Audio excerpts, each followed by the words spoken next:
What's going on, CALIVEGANs? And today is a very special episode.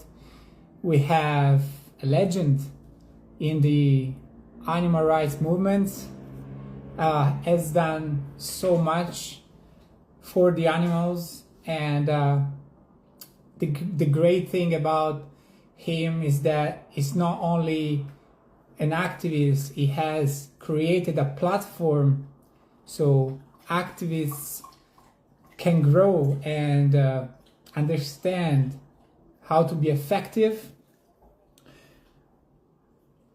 Yeah, it's not William. William is asking to come live. No, William, is not you. So thank you everyone that is joining live. Paul just joined, is going to request access. The great thing again about Paul is that he's not only an activist himself, a super committed activist. Here we have it, the legend himself. Can you hear me well? Yes, loud and clear. Amazing. He actually went easier than I thought. No technical problems at all, I know man. there's usually a bunch of nonsense on these things, but yeah, all good. Good stuff.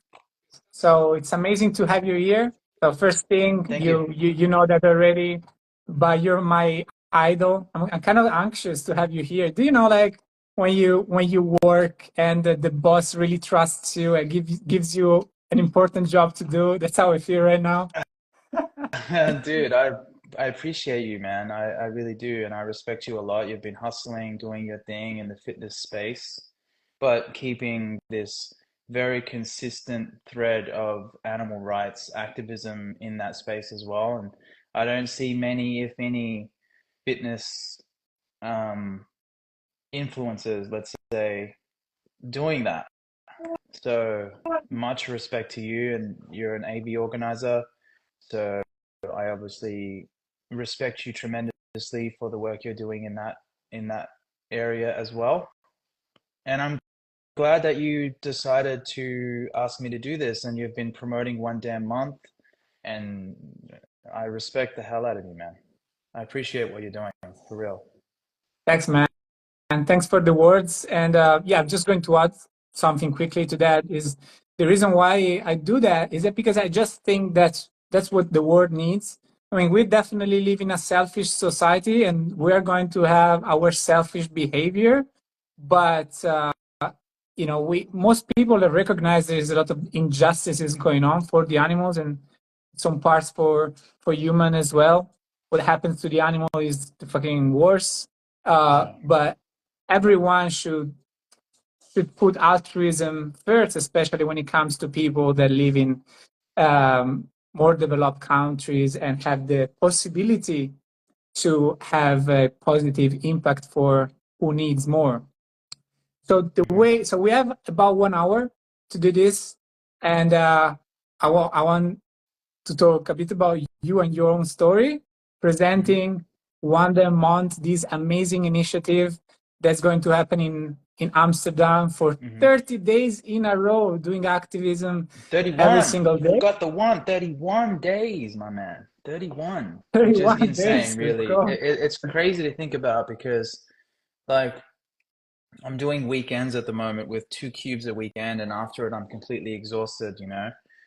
And it's like, well, I mean, I remember how I felt during one damn week at the end of each day, but I was completely running off adrenaline, and I was feeling 100% fulfilled every day. You know, my body was tired, but my mind was full of energy and optimism, and I had creative ideas flowing the whole time. And it's just crazy to think that 31 days straight is actually going to be a reality very soon. That, you know, That's going to be it's going to be a challenge, especially for you because you don't always organize these things and give platform, but you are committed to always be there and be active. So for you, it's probably going to be the hardest than everyone. I don't think anyone else. Maybe Asal is going to do as much as you, but you know who else is going to be there 31 days. So you know the question here, I think it's important, and it's always nice to hear and curious to hear from vegans in general is how did you go vegan?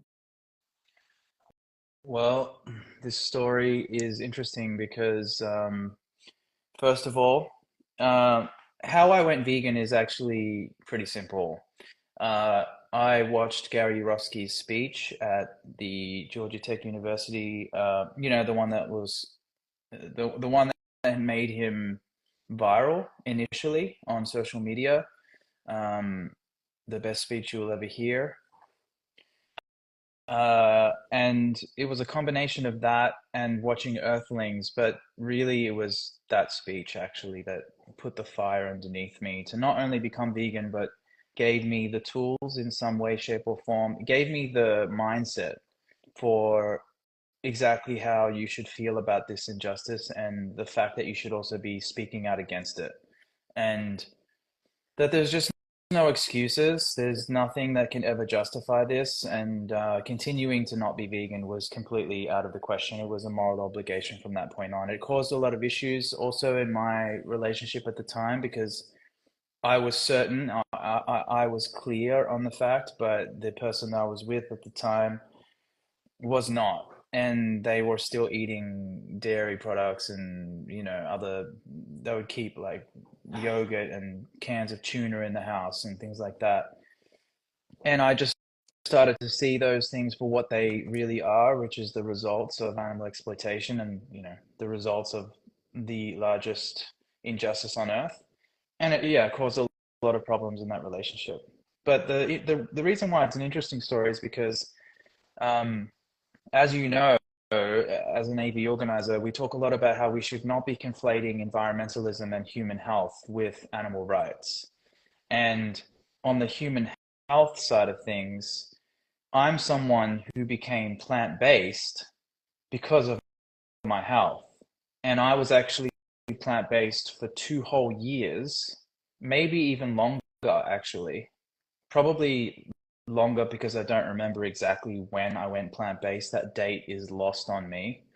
Um, but yeah, I was raw vegan for about 2 years. Raw, I hate that term. It's not the correct term. I was a raw foodist eating a plant-based diet for 2 whole years, maybe even more. And during that time was when I discovered these videos from Gary Yourofsky and watching Earthlings and things like that. Because my YouTube algorithm was starting to feed those kinds of videos to me because I was watching juicing videos and, you know, Life Regenerator Dan McDonald, telling you how to make a salad and why you should eat fruit for the bulk of your calories and things like that. And then YouTube would start feeding me other things that were in the vegan space. And I am saying this is interesting because a lot of people like to say, well, if we get people to become plant-based, then that's getting them closer to being vegan. Or the animals don't really give a shit why you become vegan as long as you eat a plant-based diet. And the reason why I'm so passionate about not conflating the two is for two reasons. One, because I'm someone who actually came into eating a plant-based diet for my health and then later became vegan. So I know what that transition is all about. And I know that if I was actually given the correct information about what vegan meant, I would have actually become vegan a lot sooner, regardless of what I was doing for my health. And I know that because I'm not a psychopath. And even though I didn't love animals, if I had heard Gary's words, it would have completely connected with me because, again, I'm not a psychopath and I never once mocked vegans. I never once mocked the idea of getting protein from plant-based sources. I would have been completely open to the idea and completely open to the fact. And he even in his speech, he did talk a little bit about health. But yeah, my point is that I would have gone vegan a lot sooner. But the more important point about that is that I would have actually understood what veganism is a lot sooner, the real message. And then the other thing that makes me feel passionate about this is that facts are facts, and the word vegan is not defined by you being healthy. It's not a human rights message. You know, to pursue well-being, to be healthy is your human right. So when we talk about human health, we're talking about human rights. It's not about that. It's about being a human being and not exploiting animals. So it's actually insanely disrespectful to make it about human health when humans are the ones that they're the ones oppressing non-human animals in this scenario, you know? Yeah, But I mean, people have this utilitarian way of thinking where they're like, it doesn't matter how we get people to go vegan as long as they become vegan. So it's like the ends justifies the means. But then what we're not taking into consideration if we do that is the message that we're sending to people and the way that we set them up to become the worst kind of vegans, or they just never really become an animal rights activist because they're so stuck in their bubble of human supremacism. yeah, it's So, feeding that selfish behavior that I was saying mm, earlier, and very interesting because you answered many questions that I wanted to make you. Because I also went first plant-based for the environment, mhm, and many people, sometimes people say, but it's a journey, mm, like, and some people think that they should approach giving information to people yeah. with a lighter message. So first health and first environment. But the reality is, as you said, it's a journey. That's true, but it's a journey of learning. So there's no point of learning the wrong thing or trying to make people learn the wrong thing when you are vegan for the animals. So now I understand. I think I personally understand if some people find it very hard, to create that conflict that you create when you talk about animal rights. Unfortunately, I think that's a reality. Not everyone is as strong. And if you want to do it, and send a plant-based message, fine. But veganism, it's um, it's about the animals, right? And another curiosity that I had about your journey towards going vegan is that what was your perception of animals? What was your connection to animals? Because, for example, me, I had a lot of family farms around when I was young. I saw animals being slaughtered, small animals for the most part. Mm-hmm. And for the most part, I think I really was brainwashed to think that animals are below us and they have a meaning based on what we need them for. Mm-hmm. And I really needed to listen to Gary Yuroski. I did the same. I listened to Gary Yuroski, and he helped me make the connection that animals are individuals. So, what was your view on animals? My view on animals was that they were beautiful creatures, and I thought pandas were my favorite animal because they were cute as fuck and they just chill and eat bamboo. But if you fuck with them, they'll tear you a new asshole. So I just thought animals were kind of cool and majestic and beautiful creatures, and I related to some animals like pandas.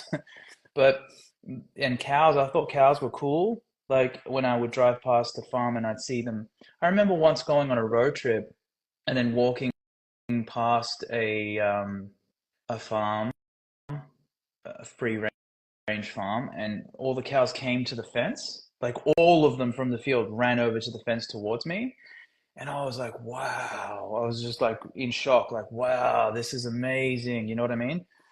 And then I remember once, at quite a young age, seeing horses do the same thing when I walked past a property that had horses on them on the property out in the countryside of Victoria, where I grew up. Melbourne is where I grew up, but the state of Victoria is the state that I grew up in. Anyway, the horse came over to me and I took my phone out and I was recording it. Like this is when cameras just came out on phones. And I was recording it and I was like, wow, like I just thought animals were cool, but I didn't love I didn't think I was like an animal lover. I didn't feel that way. And I also kind of felt like I was wearing fur and leather and eating animals. So I obviously just didn't have a connection to them being like I saw them as resources at the end of the day, right? But but I wasn't I was truly one of the genuine ones. Like I knew about like people would make fun of vegetarians and say jokes and stuff around me, and I Yeah. never got involved in all of that. I never thought that their jokes were even funny, and I didn't find them offensive on behalf of vegetarians and vegans. I just didn't care for the jokes. Just it wasn't my kind of humor. I just whatever, you know. My auntie was a vegetarian, and I remember asking her, "Why do you like? Why are you vegetarian?" I was always someone who asked a lot of questions, uh, and she never told me the actual reason. She gave me some really half-assed answer, like because I can get protein from chickpeas and stuff like that. I'm like, okay. So my message that I got from that was just like it's just a dietary preference of some kind. Um, and yeah, and my view of animals was that I just didn't really understand what they were going through and how real it Yeah. was for them as individuals. And I ultimately was just focused on my own life. I was doing music at the time, and I was just, I'm a very social creature, and so I was out a lot connecting with humans, and they were wearing leather and fur and eating animals, and my girlfriend at the time, and like, so I was just caught up in my world of being a human. So I didn't really have much time to connect with animals. We had dogs and stuff like growing up and cats, and I was never really like closely connected to them. I was, you know, didn't hate them, but I just didn't really care too much to connect with them. Um, and I have one really cool story about animals. When I was a kid, I was about 8 years old, and I went to Lebanon. My parents decided to take us to Lebanon. My parents are Lebanese, right? So I'm a first generation Australian, but Lebanese descent. And when we went to Lebanon, we stayed in a village called this area is called El Bayet, right? And in this like small town in the countryside, our neighbors had roosters and chickens, and they would just exist on the property with no fencing. They were just like roaming around. And whenever I walked past the house, because I was a little, and this is when I was a really, the, so I'm 8 years old at this time, and at this time, I clearly didn't give a shit because, and I was a bad kid. Like I was a wild, like my parents will tell you that I was like the worst child of four children. I was always getting in trouble at school and getting into fights and so what I Wow. would do is I'd grab these little stones and I would throw them at the roosters and the hens. These little stones, I just pick them up and I'll just throw them at them, just because I'm a little shithead, right? And and then one of the roosters looked at me, and I'll never forget this. It's tattooed in my brain, and just started charging at me at lightning speed, and then started pecking at my feet, and I'm bleeding everywhere, and I couldn't believe what was happening. I was so shocked because I'm like, I didn't I didn't even consider the possibility that this rooster would want to defend himself, or these animals would defend themselves against this. I thought that they were just stupid, and this is conditioning. This Yeah. is the conditioning that was passed down to me. And I remember I'm on the ground, I'm crying, I'm bleeding everywhere. And then my parents and my family start coming to my rescue, and they take me into the home, and they start trying to console me and make me feel better. And my uncle, I think it was my uncle, the guy I think it was my neighbor actually, their neighbor, sorry, the guy whose property that was. He said to me, "Don't worry, Paul, I'm going to take a shotgun and I'm going to shoot that rooster that did that to you." And I remember distinctly feeling like, that doesn't make me feel better. Like you telling me that doesn't make me feel better. So I think that there was a very significant seed planted then in my Yeah. mind of like they are not to just be fucked with, which makes me respect them more because if they can defend themselves, then they're individuals who deserve to be considered more than just like I at that point again, I'm just viewing them as just Yeah, objects of my entertainment and things that you can just do whatever you want with, you know? So yeah, I never really thought about that until later in life, but I think that did affect me because it was traumatic and it did, like I said, like later in life when I met vegetarians, never really met vegans, who were getting made fun of by other people. I just didn't care for the humor. I never made any jokes myself about vegetarians. I made one dad joke on my Facebook once, but it wasn't even like making fun of vegetarians. It was like, um, I was in the joke goes something like, um, I met a vegetarian today, who said that they had met me who said that they recognized me, but I said I'd never met her before. mm-hmm. And anyway, so like that was just a dad joke. It wasn't actually making fun of vegetarians. Um, but but yeah, like my point is that I think that my connection with animals is it was significant enough that again, if I had seen that speech or if someone had just simply told me the truth about what veganism is and held me accountable and told Well, me the truth, told me the truth about like why I should be vegan, I would have changed a lot sooner, especially if absolutely. they did it I in a feel way like that I would respect. there was like a good person inside, and you just needed the information. And I feel kind of the same. I was when people would make jokes, not necessarily about actually, I didn't know any vegetarians or vegan. I didn't know that existed, but I didn't like jokes about other injustices like sexism, racism. I Mm, never, I never participated into that. I never liked it, and I guess that's also why um, I made the connection with animals. And so, mhm. so you, Gary Yourofsky was one of your kind of mentor, right? And Well, he people that, became my mentor. He became my mentor later. mm, Yeah. but initially the message of Gary Yourofsky wasn't as clear as you. He would um, inflate and put together kind of the health part and the Yeah. environmental side. So I want to know.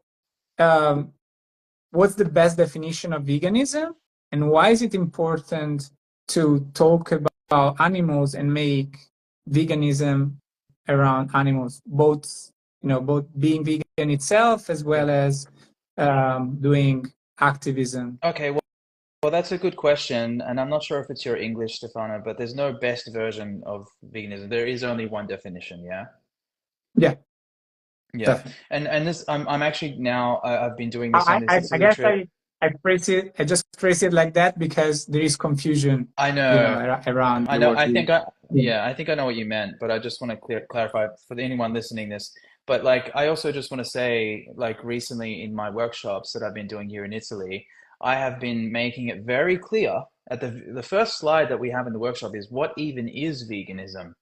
And in that slide, which is going to be updated now from now on for all of the workshops we're doing, I'm actually going to put the original Leslie Cross definition, which was formed in 1951. And that's something that I think will correct a lot of the issues we have in this movement. We're also talking very seriously about AV putting out a new definition, which essentially upholds the original definition that Leslie Cross created. And the reason why I think AV should do that is because we're relevant, we're current, and we're active, and we're a leader in this space. And I think if we do that, then it will generate a lot of conversation and attention around the actual original definition. Because what I've noticed is that when I'm doing my workshops and AV attracts phenomenal activists who are real deal vegans. But when I have them in front of me at my workshops and I say, raise your hand if you know who Leslie Cross is, no one really does. Very few people, if many actually know who Leslie Cross is. And that's a huge problem because he is the guy who actually defined the word vegan before anyone else did. That's before anyone else actually did. The Vegan Society then changed it some years later. And that definition, which I think was an attempt, if I'm if I'm being charitable here, I think it was an attempt for them to clarify the definition further. But what they did is they actually they made it worse. So um, to answer your question, the definition uh, is only it only pertains to human beings not exploiting animals, not using animals for our benefit. And it's just as simple as that. And you'll notice that when you do outreach and you say, do you know what vegan means? People will say to you, yeah, it means that you don't eat meat and you don't eat like milk and cheese and eggs and stuff like that. And so everybody thinks that this is about what you don't eat, which is a really sad and tragic thing because they just think it's a diet and they think it's a restrictive diet at that. And so, you know, that's not what this is at all. Like, the only reason why we're not eating meat, milk, cheese, and eggs and things like that, and not consuming animal products or exploiting animals, the only reason why we're not like the diet aspect, the only reason why we're eating a plant-based diet is because of the fact that we take this position of not exploiting animals. So that's actually what it is all about. And then we achieve that goal of not exploiting animals by virtue of eating a plant-based diet and also wearing clothing and buying and consuming other products that come from anything other than an animal. You see what I'm saying? And then your question about Gary, uh, when I initially started doing activism and when we started AV, we actually did conflate environmentalism and human health with veganism. And um, yeah, Gary did this conflation himself. Um, and through having a connection and having a relationship with him and talking with him about these things, because we are the ones who came to this conclusion that this is not supposed to be about environmentalism and human health. Both of those things are important and they deserve to have focus on them. But when it comes to veganism and animal rights, it is just about the animals, and they're the ones that are being oppressed by humans. And so after doing outreach countless times at cubes, doing, hundreds of cubes, at that point, I realized, oh, we're making a huge mistake here, even by having within our logo having animals, environment, health. So we removed environment and health, and and it's just anonymous for the voiceless, you know. And that was clarified in 2019, I believe, is when we did that. So 5 years now, and I met Gary in 2019 or 18, I think it was 19. And I've been able to hang out with him on two separate occasions. And the second time, I spent like 4 days with him staying at his home. And we talked so much about these things we got so deep into the topic about what this is supposed to be all about. And he said to me during those conversations that he regrets conflating human health with the vegan message. And that's because I was making a very strong point about how this human health conversation is actually promoting human rights. And he saw my point. He also saw my point about how this isn't anything, I don't think it has anything to do with compassion and affection for non-human animals, and that this is really just about sanity and justice and and basic respect that we should have for one another. And he agreed with that as well. And this is the thing, you don't have to agree with leaders in the space 100%. I don't think people agree with, I don't even agree with myself 100% or, every day. So I think it's healthy to question everything. And my whole purpose of becoming an activist, like he said in his retirement statement, tag, you're it. So the way I perceived that was literal. Like, okay, now it's not supposed to just stay at the same level. His whole purpose was, okay, now you go and do a better job than I did. So I'm trying to 2.0 his work. He laid out the Mhm. foundation, and that's why I keep him alive in all of the works, in all of the workshops and all of the work that I'm doing. I make a very intentional effort to make sure we never forget about what the OG laid out for the rest of the movement. Because without him, we wouldn't have Earthling Ed. We wouldn't have all of these leaders in the space. We just wouldn't. He's the reason why we have like this clear cut message and this outreach effort that we have today. It initially came from Gary, let's be honest. Um, and so I make sure that I keep his sentiments alive. But as you'll see on cubeoftruth.com, right, the resources page, we have a 3 and something hour long video that shows the best of Gary Yourofsky's speeches and interview moments. And we cut out all of the environmental stuff and all of the human health Mhm. stuff, but we still ended up with like 3.5 hours of extremely important um, messages or things to say on behalf of the animal. So, like, you don't have to agree with them 100%, but there's so much there. There's a tremendous amount of work that he has done spreading the correct message. And so, yeah, in 2019, that's when I realized, like, oh, yeah, we actually need to be the leaders in the space who change this. And that's why we did it. So ever since then, I've been making it very clear. And it's been really hard to get everybody on board with this because everybody's been so addicted to trying to hook people in with the environmental message and the health message. And people just think it's effective to do that because again, this utilitarian way of thinking, like whatever it takes to get people to go vegan, then let's just do it. I mean, if we could force people to be vegan, I would be down with that, truthfully, because that's what we would do with anyone in the case of any other injustice. People who rape children should be put in jail. We force them physically to stop, right?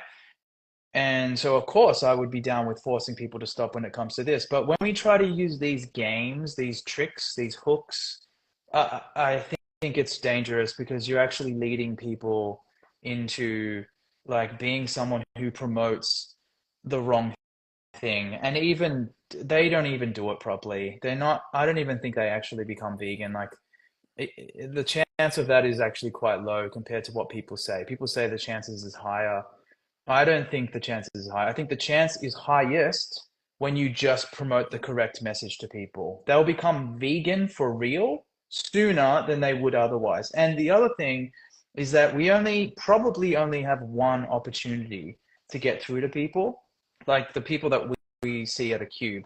They stop, they see the footage, they talk to us. This could be the only experience they ever have in their entire lives where they speak to someone who will give them a either a vegan message or a plant-based utilitarian message.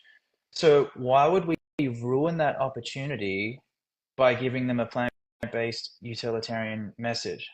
It doesn't make sense to me that we would squander that opportunity when we could use that opportunity to tell them the correct message on behalf of the animals. And one last thing, people already know that being plant-based is healthier for the Yeah. most part, I think. A lot more people now do know that compared to 20 years ago, especially, or even 10 years ago. We've got so many people now that already understand that it's healthier. I mean, since I was a kid, people were saying, eat your fruits and vegetables. They even say that still today, eat your vegetables, right? It's like, it's just a common sense thing that people know it's healthier or that it's better for the environment. People know that as well. Like when I was raw, I read something or heard something about it being better for the environment to eat plants. And I didn't even have to look into it. I just went, oh, yeah, of course it is. It was just obvious to me. It seemed self evident. So, but people know. So Yeah, why absolutely. would we spend time promoting that shit? Like, if you're a plant-based nutritional activist, then power to you. If you're an environmentalist and you want to do activism in that space, then power to you. But when you're doing animal rights activism, don't use that time and space, which we don't even have enough of. There's not even there isn't even enough time and space that is set out for animal rights. Don't use that small amount of time and space that's actually being scheduled for animal rights to then talk about plant-based nutrition and to talk about environmentalism. Do it in a separate time and space, in a separate conversation, because we don't have enough I people think out the there other, representing the animals. I think apart from that, it's very important. That's like it's confusing to uh, talk about the health and the environment.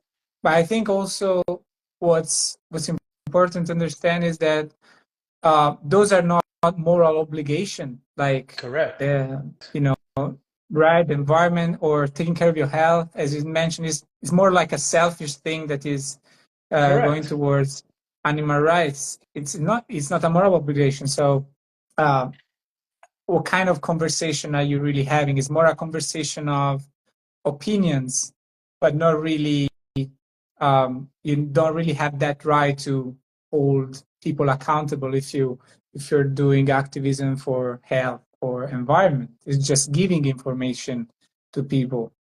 Correct. Do you And agree? two more, yeah, I absolutely agree. And two more things I want to say about this. First of all, again, if you want to do plant-based activism, if you want to do nutritional activism, right, then honestly and genuinely, power to you. I wish you well, genuinely and truthfully. Okay?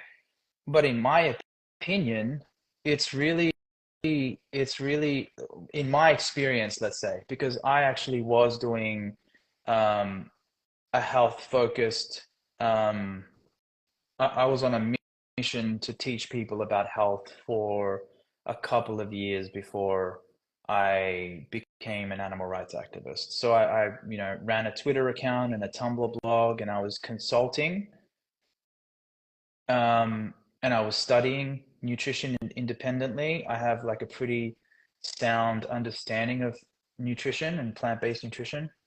Um, I'm certified by the T. Colin Campbell Foundation through Mm. E. Cornell University. Um, Uh-huh. so, uh, in my opinion and in my experience, you don't really come across many people that actually give a shit about their health.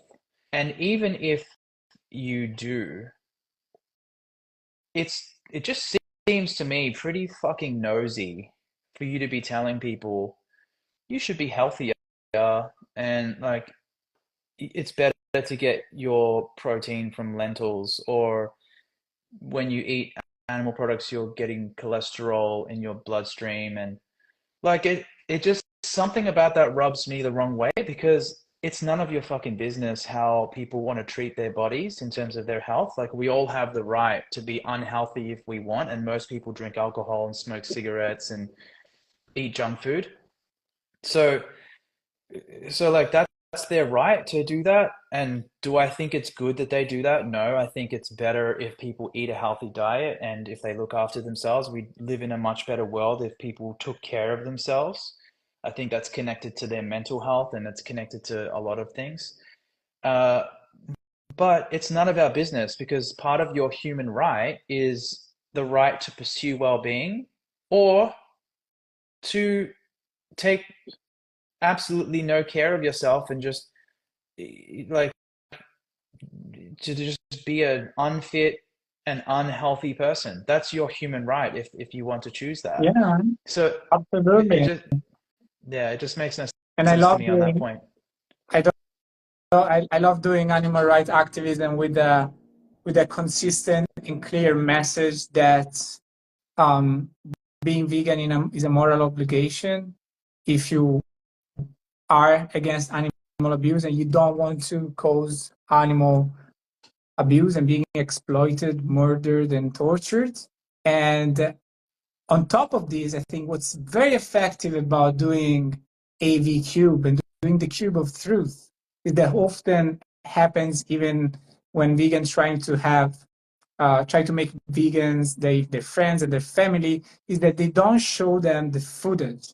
And this is what we do in the Cube of Truth. We don't only have the clear message that veganism is about the animals, Mm-hmm. but also show footage of the horrors that happen to animals in slaughterhouses and in farms, and tests on animals for cosmetics. Mm-hmm. And so, with this said, what's going to happen in Amsterdam in August? I'm sorry, what was your question? What can you introduce the event Oh, that you oh, right, managed right. to Yeah, organize yeah, in sure. Amsterdam this August? Yeah, sure. I just want to I just want to get the last point out that I was about to make about the environmental stuff. So I was going to say also that when you promote environmentalism in a conversation about animal rights, about veganism, what you're likely doing is actually promoting human supremacism because you're saying, you know, more trees are cut down, the soil is being eroded, oceans are being polluted, the air's being, so you're saying all these things, and people are just processing that as, oh, that's not good for me or my family or the human race. They're not thinking about gorillas and giraffes and orangutans. They're not really like considering how bad it is for them. So, and that's the thing is that people are trying to use selfishness as a driver for people to become vegan. Like I think people who are doing this are aware of the fact that people are processing it this way, and they don't care. They just seem to, oh, well, whatever gets them to become vegan, again with the utilitarian way of thinking. And and my message to those people is, look, if you're so gun ho about promoting environmentalism while doing animal rights activism and doing vegan activism, like just talk about the wild animals who are being negatively impacted by humans exploiting non-human animals. Represent the gorilla, represent the giraffe, represent the elephant, represent these animals by saying, hey, this is bad for them if you continue to consume animals and exploit them. Why don't you do that? You know? But again, this just shows that people don't want to focus on animals if they are gun ho, usually, uh, about the environmental message. So you're promoting human supremacism most likely. And anyway, I just wanted to get that point out. So to answer your question about one damn month, so the concept is simple. We are out in Dam Square, which is a classic location for us now. It's become a stomping ground of ours because we did one damn day there in 2019, which was a 24-hour campaign. And we had like nearly 1,000 activists in attendance, between 700 and 1,000. And that year we did Week of Truth, which was 8 straight days, 12 hours per day in New York City. And then we were supposed to do one damn week in 2020, but then the pandemic happened. So Mhm. all those plans got canceled. We were also going to do 2 weeks of truth in New York City. Um, and then we had to wait until 2023 before we could actually do something in Amsterdam again. And when we were able to, we decided to just do one damn week in Amsterdam and not do New York City because we're in a different space financially with our lack of sponsorship at the moment. And so we decided to do one damn week, 8 straight days, 12 hours per day. It was a phenomenal, it was a How many phenomenal campaign. activists For those do you know? who actually attended, about 300, maybe 350 in attendance throughout the week. Um, and it was phenomenal for the activists that attended because they really did experience a boot camp of street outreach. They really got so much out of it. And then at the end of that, the last day during the debriefing, and you can see that in the promotional video for One Damn Month on Instagram.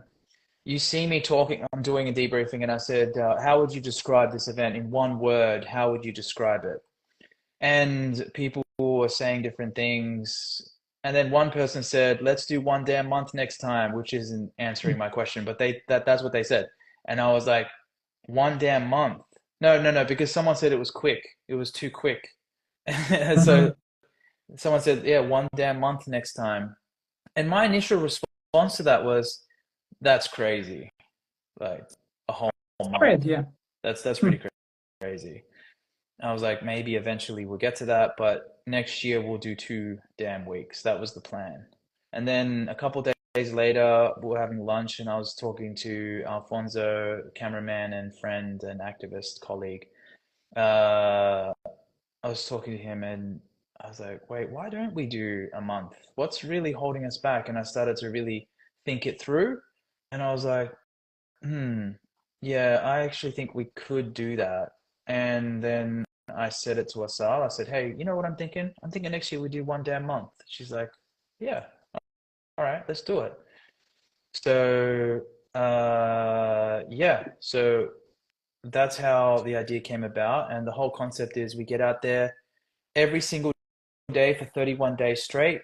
We start with a workshop, which is going to be our longest workshop and the most comprehensive workshop we've ever done on the 31st of July. And that's going to be for 6 hours where we cover a lot of things in detail. Um, and it's our master. It's going to be updated from the ones we were doing last year and even this year up until 1 damn month. Um, and I'm really proud of the work we're doing in terms of training because now it's just becoming really clear and super effective.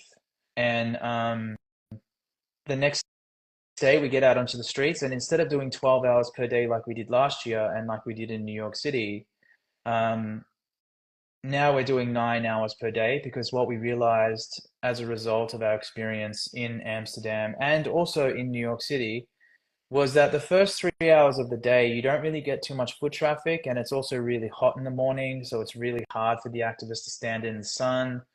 And there's a lot of glare on the screens, so the amount of um, conversions or like the output, the success that we get out of doing that work compared to the effort we had to put into doing that work wasn't really making sense. So now we've decided to do 9 hours per day. We start at 12 p.m., which I think is a beautiful time to start. And we finish at 9 p.m. From 12 p.m. to 9 p.m. every single day with three-hour shifts. So people don't feel obligated to stay for longer than 3 hours. If they want, they can just complete the 3 hours and then they can do more than that if they want. Or if they can't do a full shift, that's also something we welcome. If you can only do 2 hours for whatever reason, then we'll welcome that. But we do ask for activists to complete the 3 hours if they can. Um, and and we do a briefing every 3 hours to get everybody reset mentally. Um, and it's so important to us that we remember the protocols and we don't forget exactly how important these things are. And um, this year we will have a gazebo covering the cube, so activists won't be affected by weather conditions such as sun. The screens will also not be as affected by glare. Um, what else? Things are just a bit more organized this year. Like we've learned a lot, from last year's experience, we learned a lot in Amsterdam. And Dam Square, specifically that location, is one of the best spots I've ever done outreach because you get people from all over the world in Amsterdam. The amount of tourists that come into that city is phenomenal. For this work, it's really ideal. And and yeah, we are able to connect with people from all over the world. And Amsterdam is seen as a very liberal place, like a very crazy kind of crazy but liberal place. So like getting this message out there in that city makes sense because it's kind of crazy, and we have this crazy idea of respecting animals in a world that completely and utterly disrespects animals. So it's abnormal what we're doing, spreading this message. Yeah, Um, and actually, you know, yeah, go ahead. yeah, like what you just said, that what we're doing is normal. Because I actually heard from another activist, was just commenting, not necessarily in a negative way. It's like, why do we do it like for a whole month in the same place, every single day? But I think that's what the animal liberation movement needs, because the Mhm, animal agriculture industry and the animal abuser are working every single day.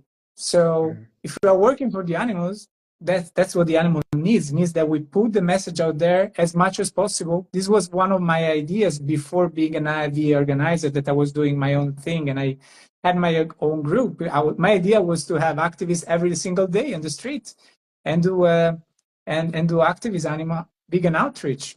So this is exactly what um, what animals need. And also, it was commenting like, isn't it going to be kind of the same shops and the same people? But obviously, that's not going to be the case in Amsterdam in summertime. It's going to be a lot of tourists, and we're going to have the opportunity to make a lot of vegans mhm. and reduce reduce the impact that people have on animal abuse for a good bunch.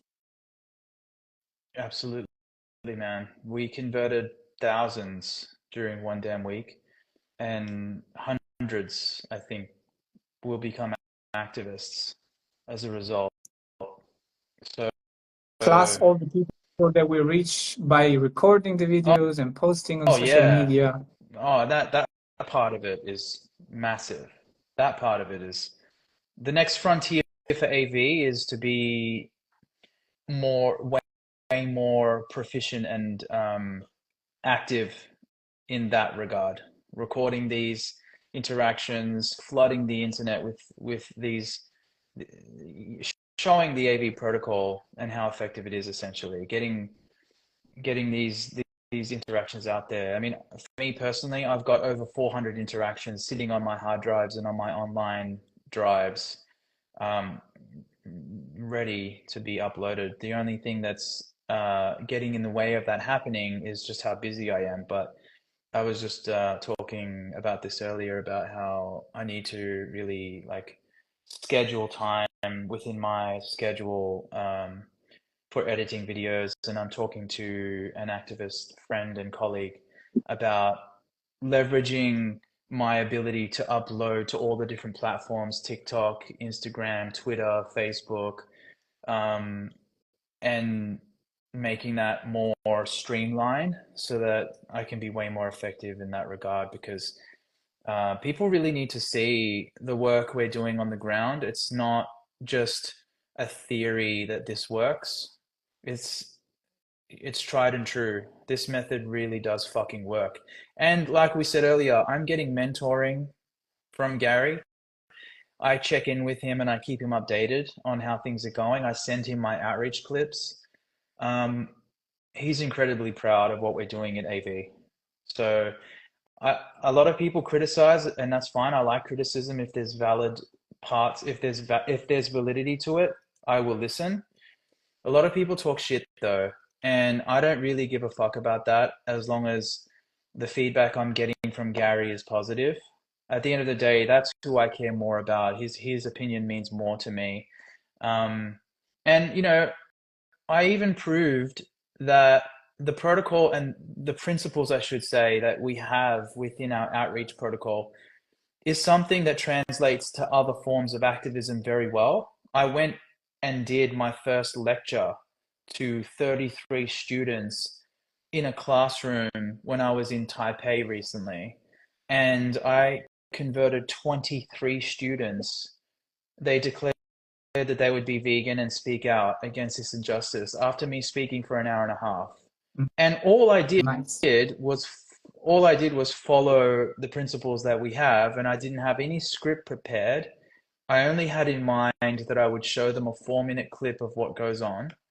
And for the rest of it, I would just ask questions and I would make points. And everything I did and everything I said was completely aligned with ours that we carry out at the cubes.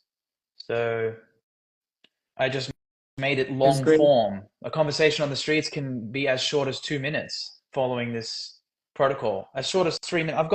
I've got clips that are 2 or 3 minutes long, and at the end of it, they declare to become vegan. But in this lecture, I just expanded a lot. I expanded a lot on the principles. Like I just made more points, asked more questions, but they were all in line with the principles. So yeah, and it worked out really effective, you know?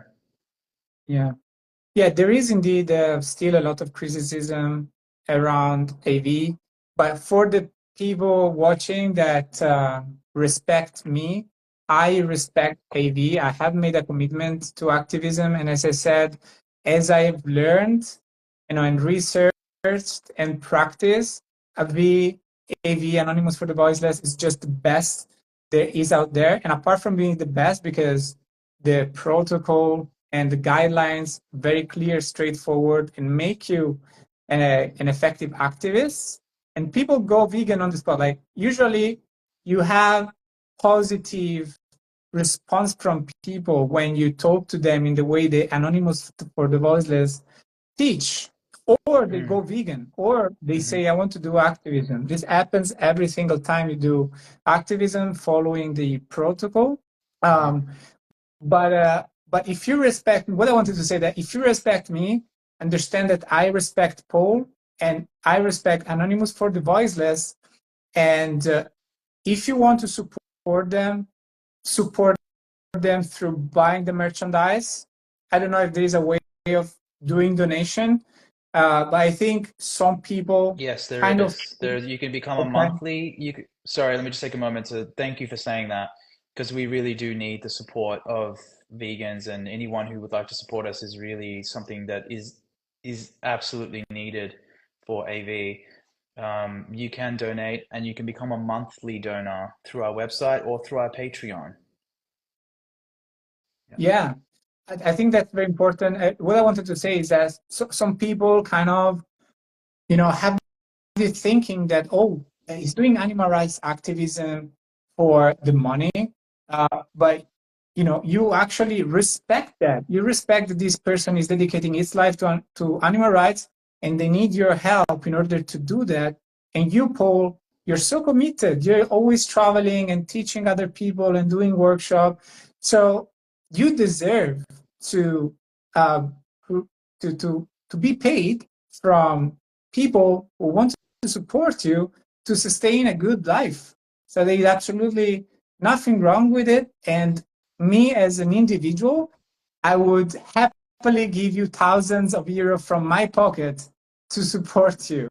And I really would like this message to go out to people that you deserve the money, and because you are doing something good, you're going to invest these monies. But also, if you are going to use this money for yourself, I want people to understand that that's also part of donating to them, because they are dedicating their life to this and they need money to support their own needs. Um, I wanted to give you a space actually to talk about accusations that AV had, stuff like that. Do you want to say something? About Um, the financial stuff? Yeah, I could yeah, talk I mean, about that. something that I lately heard was definitely the financial stuff. Actually, one of my activists left because of this, Mm-hmm. because I said I feel like I'm just promoting this merchandise, and they are not very clear on where the money go. We're not very clear. Okay. All right, let's talk about it, because I may even turn this into a clip and post it, because this is something that pisses me off, not because I take it personal, but because of how much it affects Uh, any other onlooker. I actually have a 20-second remaining. I got a 1 hour limit on the live, Oh, okay. but we can just come back there. come back directly. Let's Okay, I'm just going to yeah, close it. let's talk about that in the next one. Yeah. All right, we're on again. We'll be waiting for Paul to come back live. So far, it's been amazing talking with him. One of the best things that I have learned so far that make me feel goosebumps was actually the fact that he's in contact with Gary, and that actually Gary has changed his view, or we should say like developed kind of new views and more effective ways to do animal rights activism together with Paul. I find that super cool, absolutely super cool. I didn't know that. Still in touch with Gary Yuroski, so that was super cool. All right, so now we do have that fear of. There you go. I think we are on. We did it. Cool. So yeah, I was mentioning that I really like the fact that you're still in touch with Gary. But what we're talking about is kind of the accusation or the doubts that people have about the money coming in for Anonymous for the Voiceless, because Yeah. they are unsure if they go into expenses, or I don't know, you buying a jet to fly around with yourself and your and your gold coffee, whatever. Yeah. All right. Well, okay, I'd love to get into this. It's going to be really difficult for me to not get angry because, like, I just want to make this clear. I don't take any of this shit personal. Um, why I'm angry about this is because the accusations that are made against me and AV and Asal are a really clear sign of how damaged we are as a movement, that there's so much money. I spoke about this in 2017 or 18 at the New Kind Festival. I was invited to speak there, and during that speech, I spoke about money shaming in the movement and how irrational it was. And I could already see this coming. I've got, I've got, I've got a few points I want to make about this. Um, So forgive me if I end up ranting here about this. Uh, but yeah, for people who are vegan or people who want to become vegan and become an animal rights activist and dedicate themselves to ending this injustice, the message that they're getting from viewing these accusations made against me and Asal and AV as an organization is that you are going to be money shamed. You're going to be irrationally scrutinized over the money that you have directed towards you for the work that you are doing, which is the most important work in the world, right? Like I said, I've got a few points I want to make about this. First of all, let's just start with where these accusations even come from. Okay, let's get to the root of the problem, right?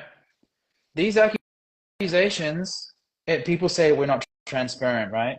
This is the accusation Yeah. that we're not Yeah. transparent with funding. Okay, Yeah. so the only reason why people are saying this is because it was my idea and Asal's idea. We had this idea of making a video talking about the money that we had coming in for sponsorship and talking about the fact that we no longer have that sponsorship, right? We are Mm. the ones who talked about the money initially in the public space. We didn't.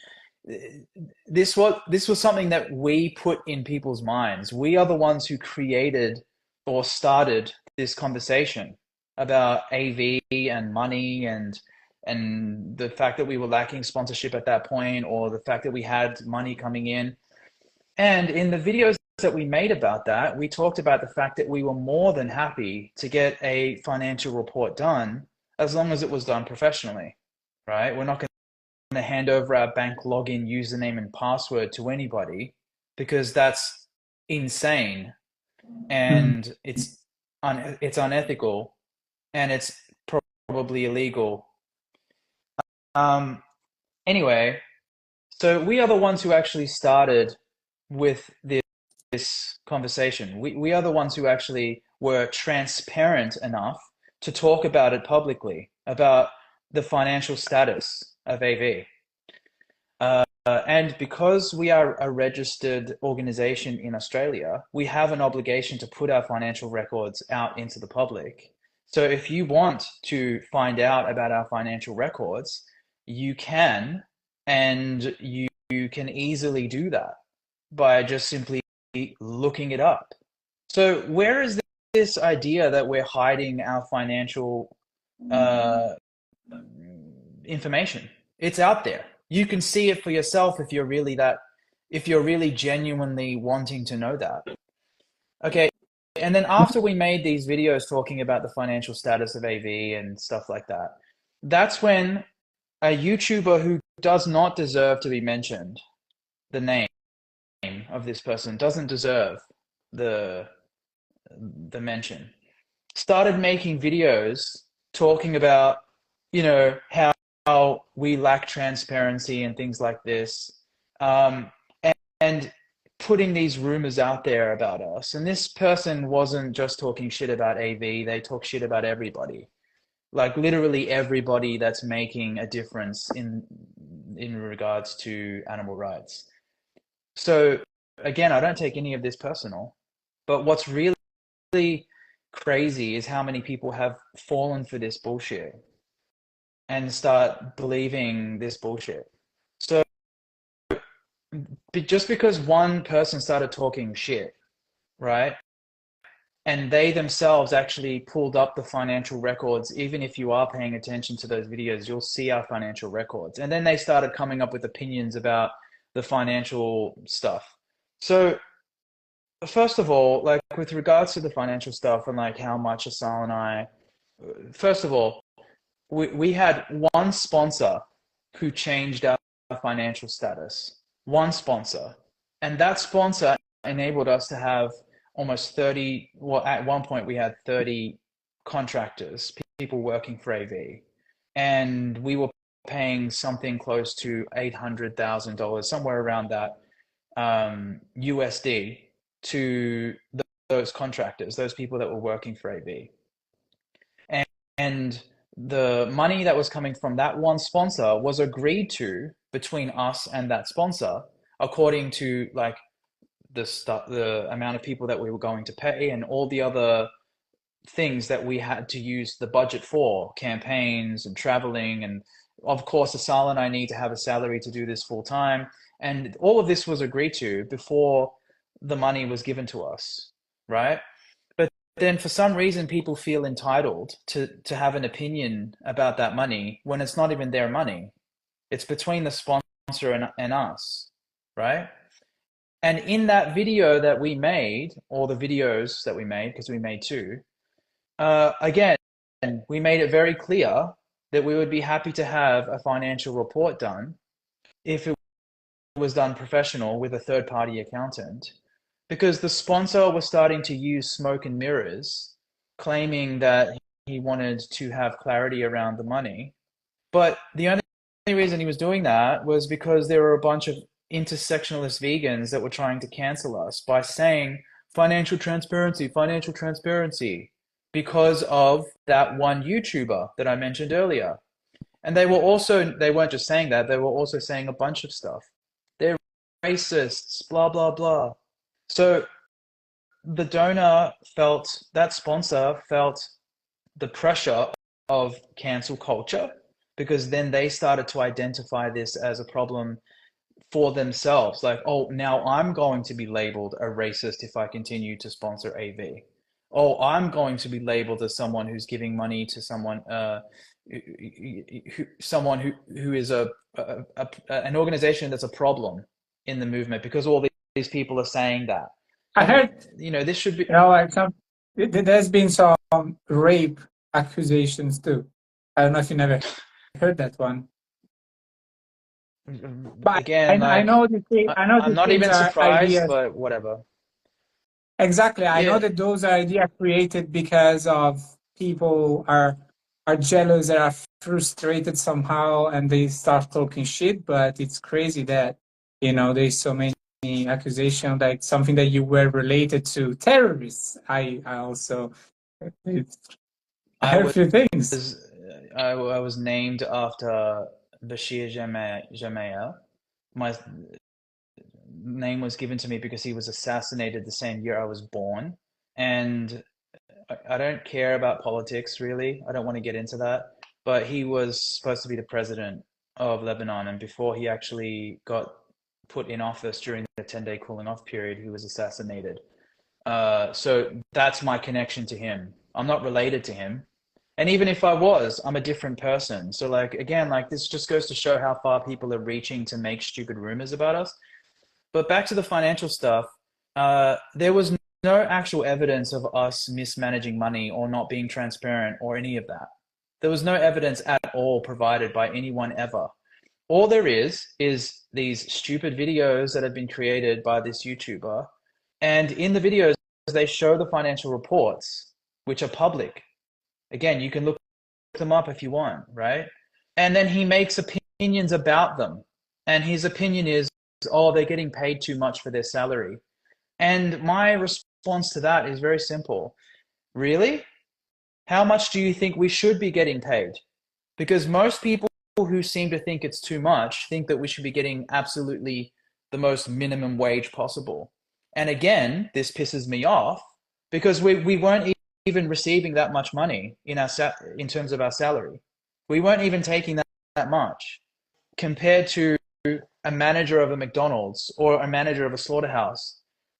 A manager of a slaughterhouse, if you look up the actual average salary, they still get paid more than we were getting paid for only 2 years of the 8 years. I don't know how I created balloons there. Out of the 8 years that we've been doing this work. So that means for 6 years, Asal and I have been on minimum wage, putting our own savings into this work, just surviving to make this organization a possibility. And for Yeah, 2 of those hey, years, that's crazy. I think you don't deserve, since you mentioned that, like personally, as an activist, as a person, as a man, I think you guys to get paid more to have a comfortable life from the donation because you work for the animals and you need the support.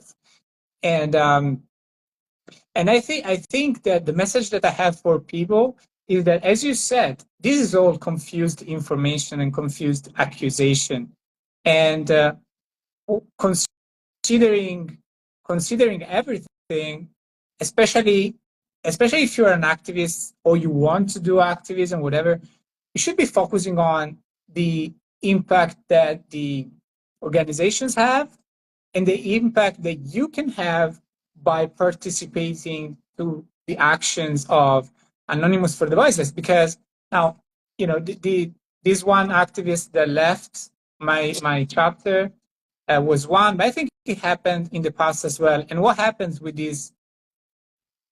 I'm not going to call them activists. These people, they don't do activism. So what do you care more of? Like, do you actually care about the animals, or you just care about having arguments and debates about these and kind of, I don't know. I think that's what people should focus on more in the I doubt, in the mean, present of doubt.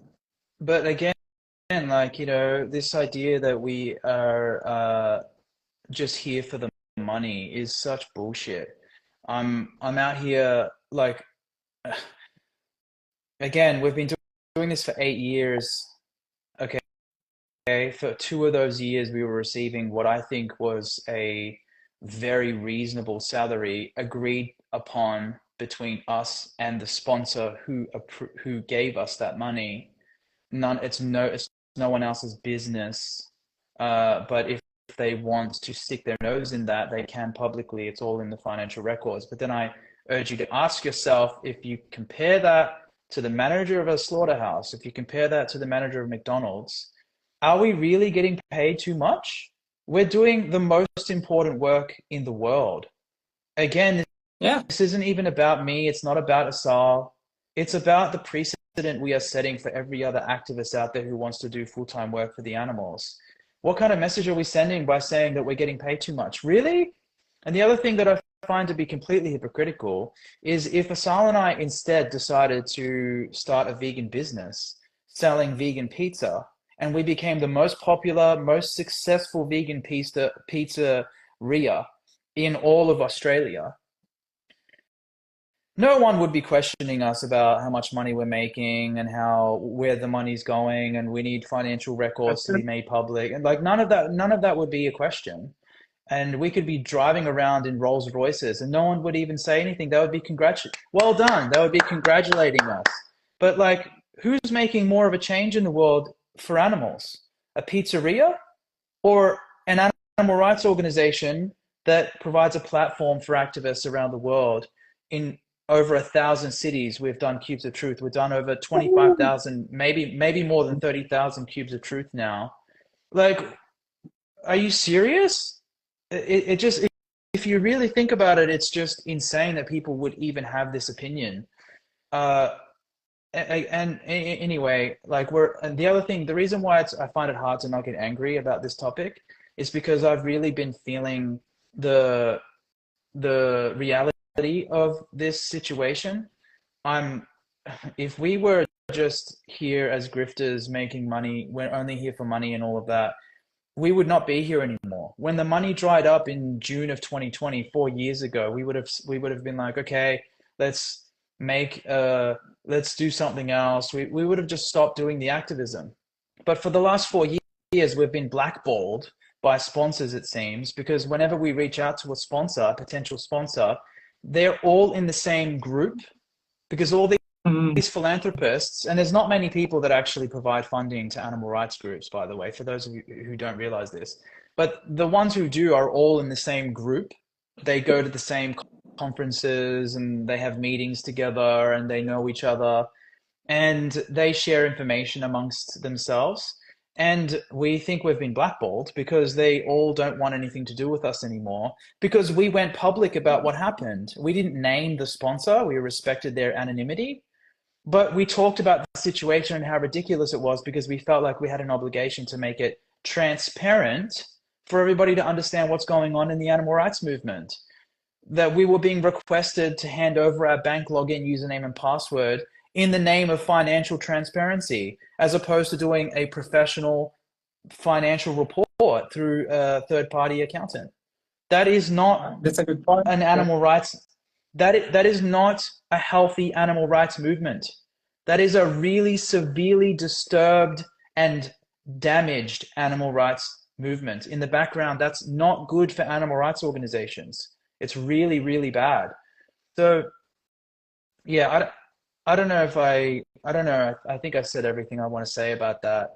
It's really hard for me to not get angry when I talk about this. I wish I was calmer and more collected when I talk about this, but it just pisses me off. Again, I don't take it personal. It's not, I'm not personally hurt by any of this because I'm never going to give up. I'm going to continue doing this work regardless. I know that enough people will support me out there And that, for me to get by. And I just turned 40, and of course I'm like thinking about my financial security. I don't want to like end up broke in my 50s and like living check to check, week to week. I think that that's like really fucked up. It's not, I'm not going to be a very powerful activist if I continue like this. I need to come up with a plan to make money some way, somehow, just like everybody does. But I don't want to discontinue doing activism full time. I don't want to go into doing it part time and casually and then eventually not doing it at all because the focus on money becomes so great. And that's what happens with a lot of people. They end up just focusing on their jobs and stuff. yeah, yeah, man. No, no, what you do is great. I hope somehow I can help you make that happen. You know, whether it's, I don't know, you just making the movement grow, or you know what I said before. If I could give you 5,000, I would. But I would like to put it in. I will. I will be able to to support Anonymous for the Voiceless financially on a good way. I really want to do that because you guys deserve it. And people listening, you need to understand that I respect them and they need your help and they deserve it. Now there was a very curious question, and I wanted to know your Well, opinion on before we this move as on well. to that, before we move on, I want to say thank you for saying that. Like that means a lot. And for those of you listening, like that's what it's all about. Your money is going to a very good place by donating to AV. It is going to a profoundly important project that we have in this world. And if you have any doubts about financial transparency for your actual donation, just ask us for receipts. We'll tell you exactly where it's going for your donations. We don't shy away from that. If anyone asks us where did this money get spent, we'll tell you. We'll tell you exactly where it went. And the financial reports are made public anyway for the entire year of AV's finances. So thank you for saying that, Stefano. Like I said, your money is actually going to a very, very important project. And so I think that that's wise of you to do that. And I really appreciate that. You know, thank you. Thank you for saying that on this live stream for everybody. Absolutely, man. And also for the people to understand this even deeper, you know, Anonymous for the Voiceless is a very impactful organization. As you say, you say thousands of groups on city around the world. How many chapters are there? We had 1,011 chapters at one point during in 2020. Yeah, so very 2019, impactful. 2020. And if you stop, man, it's not going to be the same. It's absolutely not going to be the same. It's going down. It's probably going to go down. Well, of course it will. Me not doing this full time hurts AV massively. It hurts the chapters. There's no way the organization can continue without me and Asar running it. Whenever I talk to Exactly. people about the So position people that we need to have and the understand that. responsibility we have, people always say, I wouldn't want to do your job. So stressful, so much responsibility. So we don't even really have any successors that would love to replace us. You know? Yeah. Yeah, man. So you are very important. Did you want to add anything else about No, that's it. What was your this? next question? But I'm going to move Um, now upstairs, but I'm going to mute. yeah, the interesting question for everyone is, do you think that being an activist for vegans is a moral obligation? What's your take on that?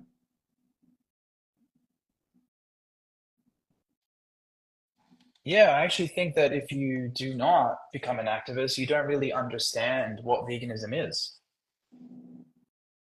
It's taking a it's taking a stance against humans exploiting animals, and you are one of those humans. But of course, the next step is to address this in the species you are a part of. Of course, the next step is to speak to those people who will listen and also change them. So yeah, of But I course think, it's a moral obligation, just like it's a moral obligation to stop other people from raping humans and killing them and exploiting them. but I think that not everyone can be as strong and effective and as driven as you or me. You know, like look at these activists that, for example, left the group, or sometimes you have activists that they don't get that they need to talk about veganism in a certain way, that they prefer to do it that way. And I understood that I prefer to be alone than with people that cannot take a strong stance against animal abuse and hold people accountable. For example, I talk with people, listen, you need to be driven for this, and you need to make people understand that they're responsible for animal abuse, even if it feels uncomfortable, because it will feel uncomfortable. So, but I also understand that not everyone, if they're strong, not everyone has the armor to fight. So I think it's a moral obligation, but then to at least think of what you can do. But then if you cannot do it, maybe you don't have to. I don't know, something like that. Uh, the thing is, we're in the presence of animal exploiters every single day. This injustice is the largest injustice on earth. It doesn't compare to any other injustice because whilst we come across people who are racists, um, we come across them very rarely compared to animal exploiters. And when I say racist, I mean people who are actually carrying out violent acts against other people because of their race or exploiting other races. Like that's different to having an opinion that happens to be racist. That's not really comparable to someone who's not vegan because they're actually exploiting animals to death. You know what I'm saying? So like Yeah. so that's why I think there is an obligation here. But you know, back to the other point we were just making, again, like, are we really expecting for people to become full-time activists or even part-time or even casual activists when the environment we're in is you're going to be unjustly and irrationally scrutinized financially because you're basically just being forced into poverty while you do that? Because you're not gonna, if you make any money, people are gonna say, "Oh, you're only doing this for money, right?" So like, you have to live on minimum wage, check to check. You basically can't pay your bills, no financial security. Forget about that. It's just no wonder we have this space where people aren't really motivated to become activists. That's part of it, and it's a big part of it. Um, but yeah, I think also the way that veganism has been communicated to people is a problem because it doesn't really set people up to feel like they have an obligation to speak out against this. Whereas if people become vegan because of Gary Yourofsky, the chance of them becoming an activist is much higher than if they became vegan through some soft, friends not food message. Yeah, definitely. Yeah. Yeah. That's what I think about me. Like, if I had to think of a world where money didn't matter, I wouldn't be a coach. Yeah, sure. I like to teach people, like my friends and family. I always done that. I always been training. I've been training for like 15 years, and I always helped friends and family getting coaching. But if it wasn't about money, I wouldn't be a coach. I would be an animal rights activist. So my idea is to put those things together so I can support my activism through my coaching. So that's the idea. And the Well, more I can yeah. systemize my business, the more activism I can do, the more money I can put into activism. So that's actually my idea, you know? Yeah, yeah, and see,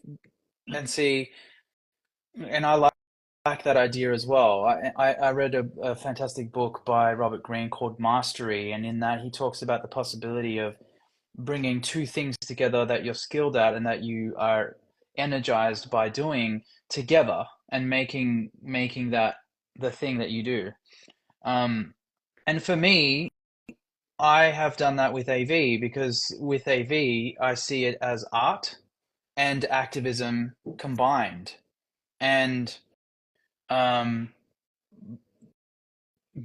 but again, like for this, like before I was doing this, I wanted to do art. I wanted to be an artist full time. I wanted to just do music. And if I did that and I made millions of dollars, again, nobody would be saying shit. They would be congratulating me. Like, yeah. And what change would I be making for animals, really? Like, compared to the change I'm making for animals now. So this is the thing I don't understand. Like, if you wanted to just focus on animal rights full time, you should be supported to do that. You should feel like you can do that, right?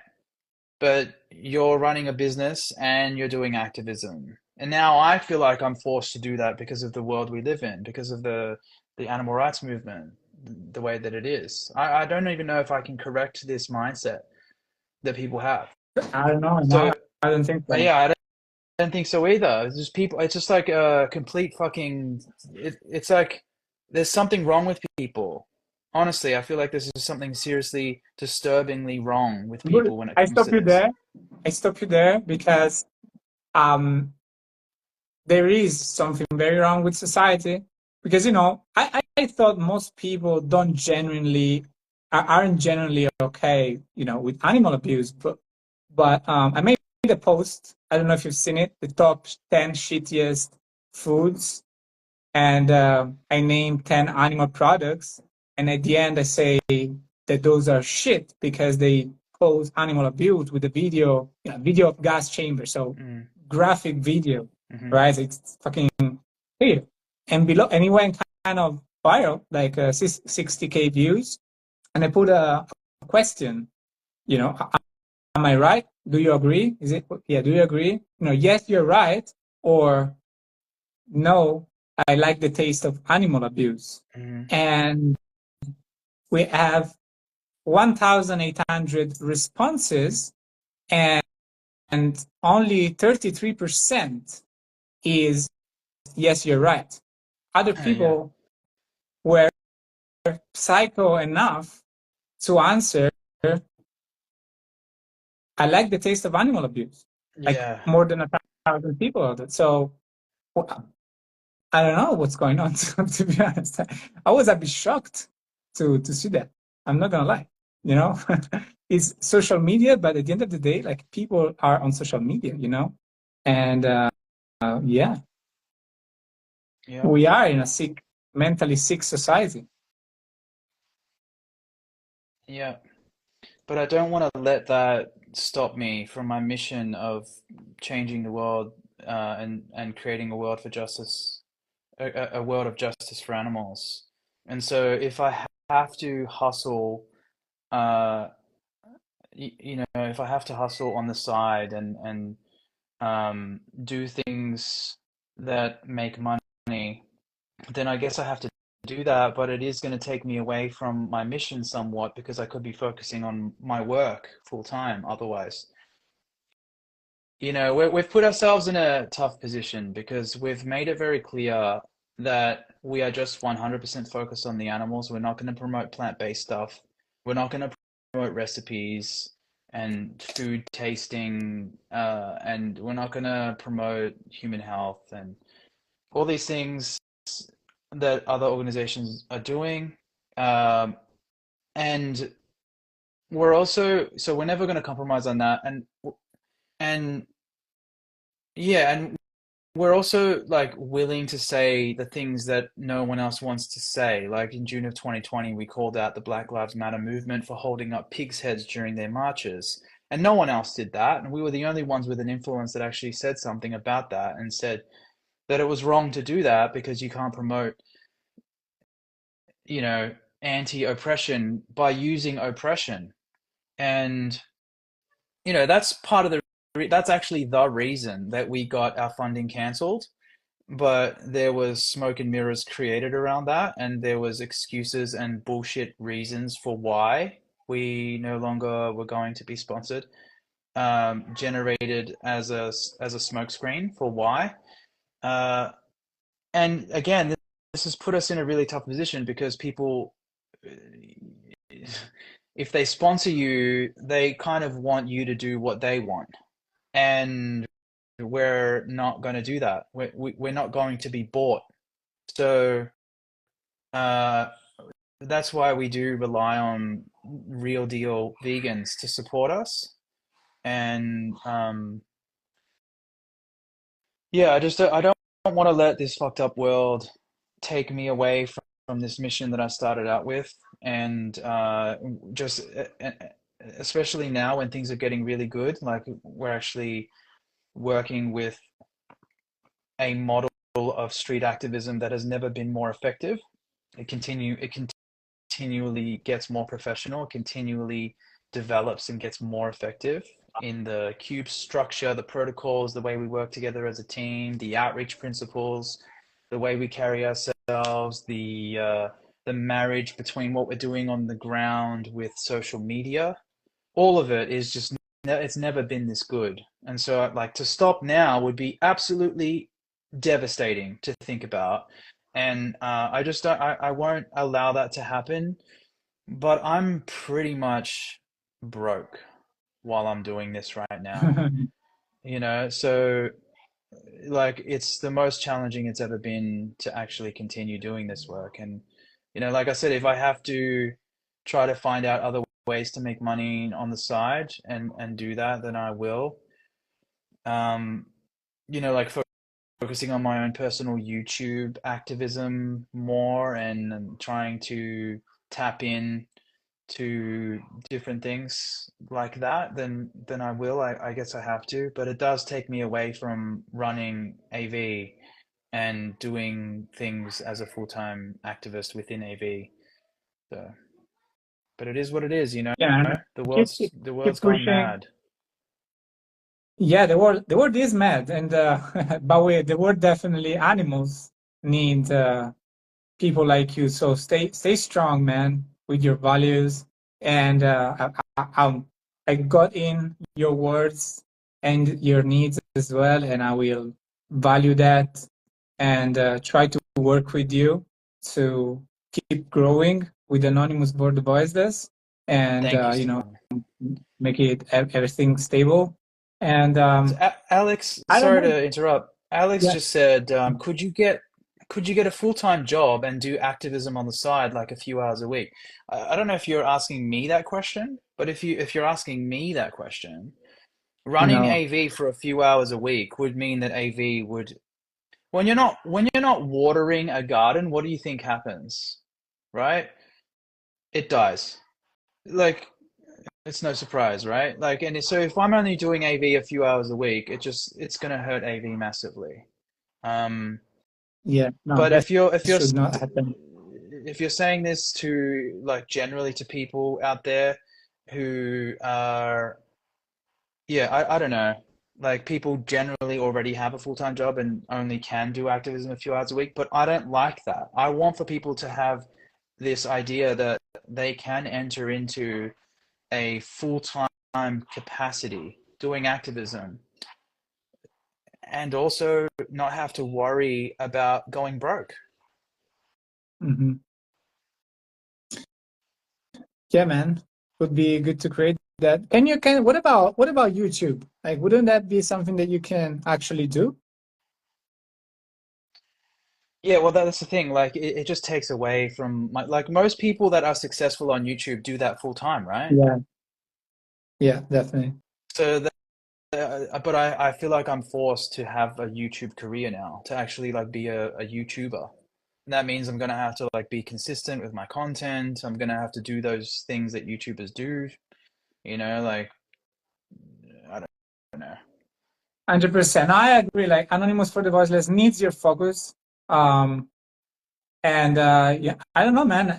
We need to find a way to I'm make you I'm richer doing everything I can. and to Like, be financially thank, stable. yeah. Well, see, just the way you said that is the kind of support that I value tremendously. You saying we need to figure it out together. Thank you, bro. Like, this is what I'm saying. Like, the right kind of people out in the world, I believe, will support what we're doing and will support me on my mission. And you are one of them. And I just this live stream alone is healthy and positive. But I'm doing what I can. Like, I reached out to the coordinators of the coordinator of the vegan campout in January this year, and I said, "Hey, let's get AV at the campout." And this year, I'm running a stall. In 10 days, I'll be at the vegan campout in the UK. There's expected to be 10,000 or more people there.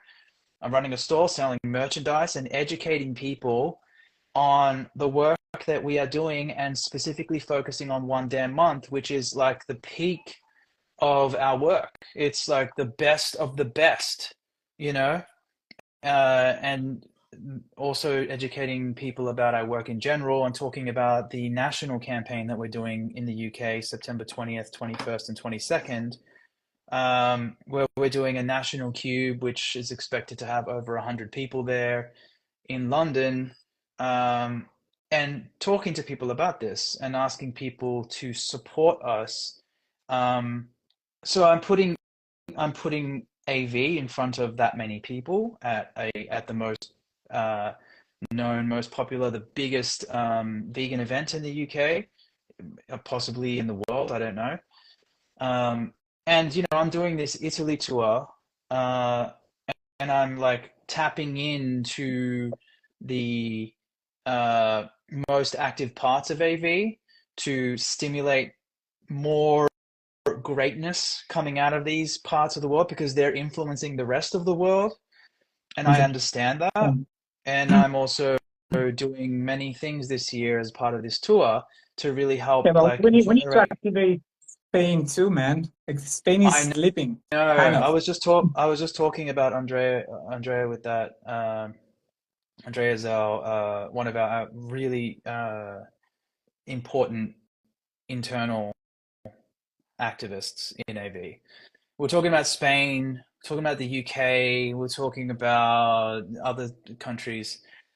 Um, and I see the need there, but I feel like what's going to happen is if we tap more, if I don't want to come to cities and do cubes in cities where it's not really going to be valued, if there's not really already an established Yeah, activism community there within AV. Because if I go to a city where there is an established community already, they're going to generate more interest for people outside of their own city or even within their city to come because I'm going to be there. And then what's going to happen is the work that I do with them carries over for many, many weeks after, for months after I leave. And that influences many. What's up, everybody? Live on my account now. We were just doing a live stream on Stefano's account.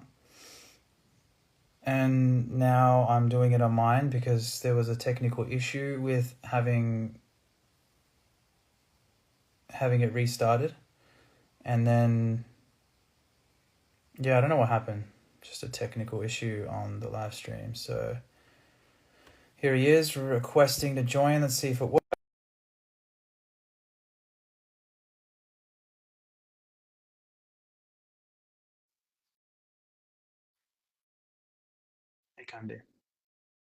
Hello, lift bars and plates. Here we go. can you see me?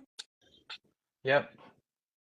All right. I Yeah. cannot say you, but it's fine. It happened in the past.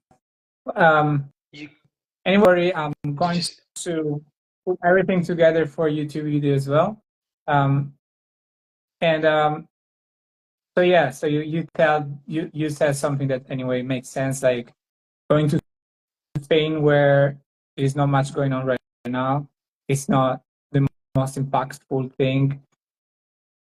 Sense to go where things are growing faster and inspire people, you know, um, keep growing this sense of huge community in places like Germany, England, Italy. Um, and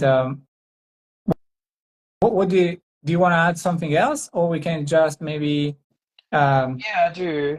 But I yeah, have a suggestion. yeah, If you have an ice pack in the freezer or something cold that you can put on the back of your phone, then maybe that will keep it from overheating. Because I think that's the issue for you. I got this. Yeah, that's a good idea. So yeah, that should work.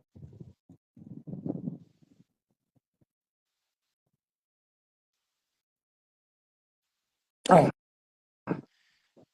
Yeah, so what I wanted to add to that, I wasn't saying that I wouldn't come to Spain, just to clarify. Like we have a pretty strong chapter in Madrid and strong activist in Barcelona making it happen every day. Last time I checked, he's doing 12-hour cubes every single day by himself. Like a body. one person, yeah, a one person situation, which is an exception to the rule of how we normally do things. Um, but needless to say, there is some strong activism happening in Spain. But what I was trying to say is I need to especially with the financial challenges, I need to choose where I go very wisely. And I'm only in Europe usually during the summer period, which is when it's best to do these street actions. Um, yeah, yeah, so I have to choose wisely, and the impact is more um, is greater if I go to places where there's already a strong sense of activism happening in the animal rights movement and in the and within AV. Um, but I just want to tell people what's going on this year because I came to Europe uh, and the first stop was Italy, like to do this Mission Italy campaign. So the first thing that I did was Milan, and then Cagliari, and then just did Florence and Follonica, and then next is Rome, and that's what I'm doing this weekend. Right Amazing. after that, yeah, and so that covers pretty much that that covers a lot of Italy, right? But then I'm coming back to Italy in October for the National Cube, which is happening on the 12th of October, and that's expected to have 300 or more activists in attendance. You were there for the Venice Cube Yeah. last year with the National Cube for Italy, and that was 250 activists. This year we expect more because we're doing it in Turin, and Turin is a much more accessible location and a better location in my opinion. And I'm part of organizing that this year. So I think it's going to generate more activists in attendance this year. So my work is not completely done here in Italy, but just to touch on the rest of my plans here in Europe and this tour that I'm doing. Um, Basically, after this, I go and do the vegan camp out. So after this weekend in Rome, I go to the vegan camp out. I'm doing a 30-minute educational talk there, uh, and holding the stall there. Uh, and after I go straight to Amsterdam.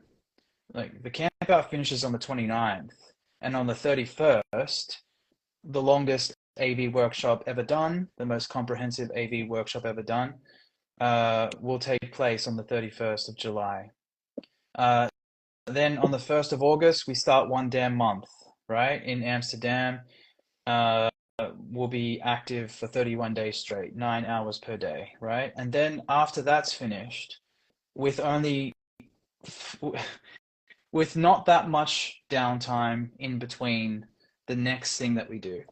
The very next weekend, so the first weekend of September, uh, will be Asal and I are going to Prague to do a campaign that we call Reality Check, which is a play on words, Czech Republic. And that's going to be a 2-day cube, like Saturday and Sunday, plus a workshop in Prague. And we already have a great chapter there. But this is going to be a great place to do this because of how it's geographically positioned. It's very accessible and it's a great city. For anyone in Germany, in Czech Republic, of course, and also Austria and possibly some other parts of the AV network that can easily access Prague via train, which is not very expensive to do and it's usually not that long of a trip as well. So we're confident that we're going to generate a lot of interest and a lot of traction through that campaign, Reality Check. Then the next weekend, we go to Vienna, Austria, and we do Vienna Calling. And again, it's already a strong chapter, doing 3 or 4 cubes per week currently, and and again, very accessible, very easy to travel to, and very cost effective for activists to make plans to be there. And then right after doing Vienna Calling, the next weekend after that, I go back to the UK to do that London action that I spoke about earlier. So I'm doing London Calling, which is a national event for all of the activists in the United Kingdom and for anyone else who can be there. And again, London is a very accessible city for anyone in Europe, especially. It's a very cheap flight. Or a lot of times you can travel there by train or even drive there for a lot of people in Germany and other parts of Europe. Um, and so that's a 2 day action, Saturday and Sunday, with a workshop always included in everything that I'm saying. There's always going to be a workshop happening either on the Saturday morning or the Friday night before we do these two cubes on the Saturday and Sunday. Right after that, September 28 and 29, I'll be in Germany doing Cathedral of Truth, which is the national cube or the national action for Germany. Last year, that was really great. There was at least 80 activists in attendance for that. And Germany has been doing really well. I mean, it's just so strong at the moment. And that's why I think this year is going to be much more than 80 people in attendance. And this time we're actually doing a 2 day action. We're doing Saturday and Sunday, again, with a workshop included either on the Saturday morning or the Friday night. Jules asked, where in London will this happen? Trafalgar Square is where we're aiming to make this happen. And then More? after the, what's that? But keep going, keep it coming. Okay, cool. So after the Germany cube, the national cube for Germany, the following weekend, I'm not sure what I'm going to do yet. It's still open, but I'm planning to do something in the south of Italy, but I might do something somewhere else that makes sense. If you have any ideas and you're listening to this, let me know. Tell me what you're thinking. It has to be in Europe, though. Don't ask me to come to America or somewhere on the other side of the world because it's just not financially feasible. It's also too taxing for me to travel that far. And uh, where can I find all these dates? Is there a public calendar? AV Hobbit said. Um, AV Hobbit. You know what? Now that these dates are all confirmed and this has been a process of confirming them, um, I will actually make a post on social media this week if I can, putting everything in a calendar, like in a post that you can see and you can save that for yourself. Okay, I'll do that because you asked, and I think that that's a good idea. I'll also put it on the website because it should be on the website as well. Mylene said Montreal, so that's yeah, it's North America. I can't, yeah, I can't see myself coming to Quebec this year because of all the plans that I have. Anyway, the following weekend, it's just that one weekend that I don't have anything scheduled yet. The following weekend, which is October 12th, I will be in Italy for the national cube that I mentioned, which is in Turin. Again, there's expected to be 300 plus activists in attendance. And again, I'll be doing a workshop there. Asal won't be there. I will be doing that one. And Asal won't be at the London Cube either. I'll be doing that one, the National Cube there. And then after that, I'm finished with my Europe tour, but I could possibly stay to do more in the month of October if it makes sense for me to go somewhere else in Europe. And we're talking about Spain, and Madrid is pretty strong. So who knows? I may come to Madrid, but none of this has been even hasn't even gotten close to being something there's been no discussion around this. This is just I'm just thinking out loud right now. But it could be another part of Europe. If you're listening to this and you're a part of one of our European chapters, then yeah, let me know. Damn, this guy is living the life. Uh, this may sound like I'm going to beautiful parts of the world. This may sound like I'm living the life, but like I don't really have much time to like see landmarks and like spend time like how a tourist would do normally. I'm not on holiday at all. Whenever I'm being hosted at someone's place, they're like, I'd love to show you around the city. It's like, oh yeah, okay, but I have to work for 6 to 8 hours on my laptop today, you know. So Poland welcomes you too. We just had Oliver from Germany and it was great. Yeah, I actually do think I actually do think that it would be great to come to Poland. Who knows? That's a possibility. Um, Again, if you're an activist within AV listening to this, reach out to me. Let me know what idea you have and work with me on putting something together because I'd be open to doing that. Good job, work hard, play hard. Well, Yeah, my downtime, like my leisure or extracurricular, is really working out, and you're an inspiration around that, Stefano. Like, working out is actually one of the biggest joys I get out of life outside of doing, you know what I mean? Like I I actually get a lot of release and healing and joy out of working out. So if I can find time to go to the absolutely, man. gym, that I would rather do that than going sightseeing and you know, just eating at vegan restaurants and shit like that. It's Yeah, yeah. I can. So you actually you need it. I mean, you are definitely going through some stressful time. You're driven. You have lots of things to do. So training is just like important for your mental health as well. Like going to a restaurant, Yeah. pleasure that doesn't do that. At the end of the day, Well, working on yeah, your I agree. health Yeah. and release stress much more helpful, I think, when you're so driven and have so many projects, which is amazing, man. Like so many things going on, and I'll try to participate to what I can to this big event. I like the idea of going to Germany for the what's the name of the Cathedral of Cathedral Truth. of Truth. It's in Cologne, specifically in front of the Cologne Cathedral, which is a miraculous, like, it's such an amazing location and such good foot traffic for doing outreach. And the activists there are profoundly great to work with, very professional. We now have a new regional organizer for Germany, Oliver Luce, who is actually very enthusiastic, very energized, and doing great work already. And the other activists there are such great activists to work with that I look forward to being there again. And this time, yeah, doing a 2 day action for the National Cube. Um, yeah, there is a lot going on. There is a lot going Amazing. on. And, and then I return to Thailand and hopefully have more time to edit videos and upload outreach interactions and stuff like that. Good stuff, man. And so, should we wrap it up? And Yeah. uh, and I'll let you do it. Like guide people and people who wants to join Anonymous for the Voiceless. Where can they do it?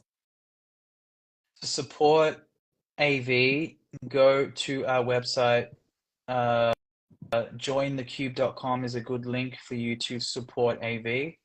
Jointhecube.com is good for anyone who wants to get active with AV, to support us, to join us.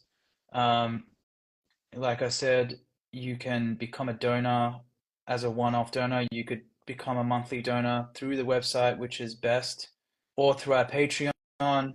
You can purchase merchandise. We have a sale on at the moment for one damn month. We're offering a discount, and you can take advantage of that through our website at jointhecube.com.